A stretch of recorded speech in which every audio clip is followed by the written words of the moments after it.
And it's like a good thing and a bad thing. It was really exciting to see so many people come up here and speak, but it's also a little disheartening because that's like a good chunk of the people here that have been personally impacted by this, and it's like there should be 100 people here for every person that's been personally impacted. We should have the entire state of Texas, the entire country behind us on this issue.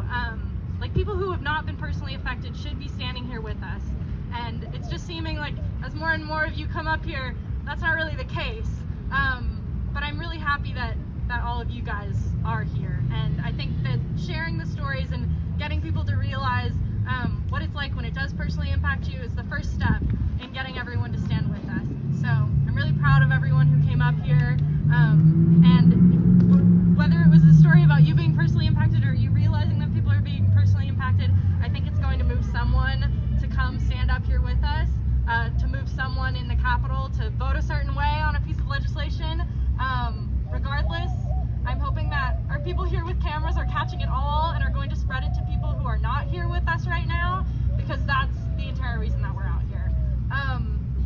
I will also share a little bit about my reason being here.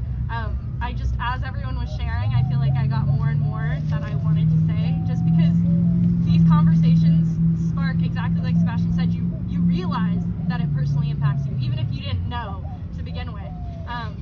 It's connected. There's an invisible string. Everyone here, I can tell you, every single person here, whether you know it or not, you've been impacted, you know someone who's been impacted, and it's crazy, and it's time for something to change, if that's the case, if an issue's that big.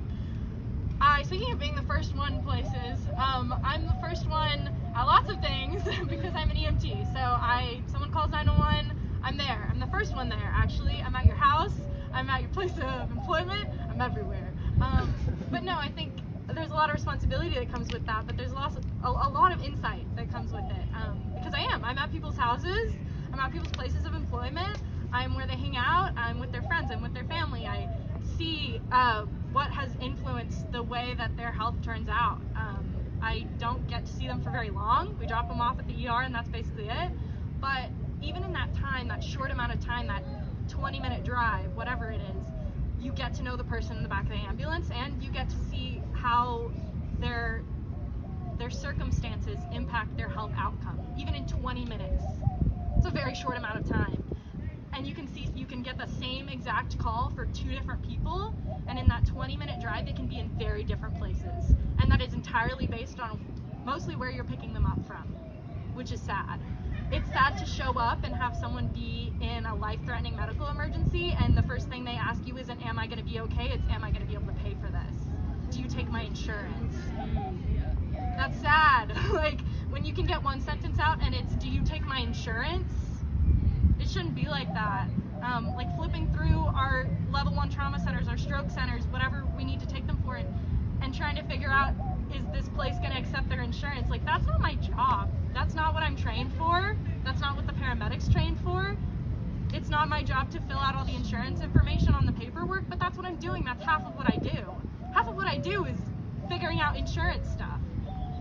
It's not what I'm trained for. I mean, I'm trying my best, but it shouldn't be my job. It shouldn't be any healthcare professional's job.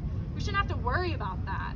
You shouldn't have to worry about that when you're calling 911. So I guess that's why I'm still here. It's not why I was here originally, but you realize as you go through life that there's more and more reason for you to be here.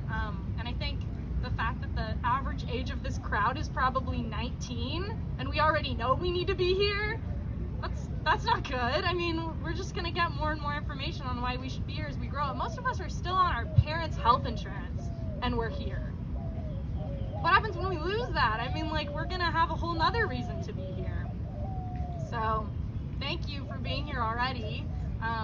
Call on your parents, your friends, your extended family, to come out here and support you. I mean, they have even more reason than we do, and if not for themselves and their own reasons, just because you are at some point going to have to figure out how to pay for your health care on your own. No insurance from your parents, no help from your parents, and they should want that to be easy for you. They should want it to be natural, and that's what it is in most developed countries. You have health care. You go, you get it, you don't have to worry about it, and that's exactly exactly how it should be here. We know that Texans are uninsured. They're underinsured, which, who knew that was a thing, right? Like, I have insurance. I shouldn't have to be dealing with this. But you are, because you're underinsured. What does that even mean? I have insurance. Yeah, so it's messed up. It's complicated. It takes so much of our mental energy just to figure out if we're going to be able to afford something, where we're going to be able to afford it, how much we can afford. And it shouldn't be like that. It shouldn't be like any of that. I think that's what we need to take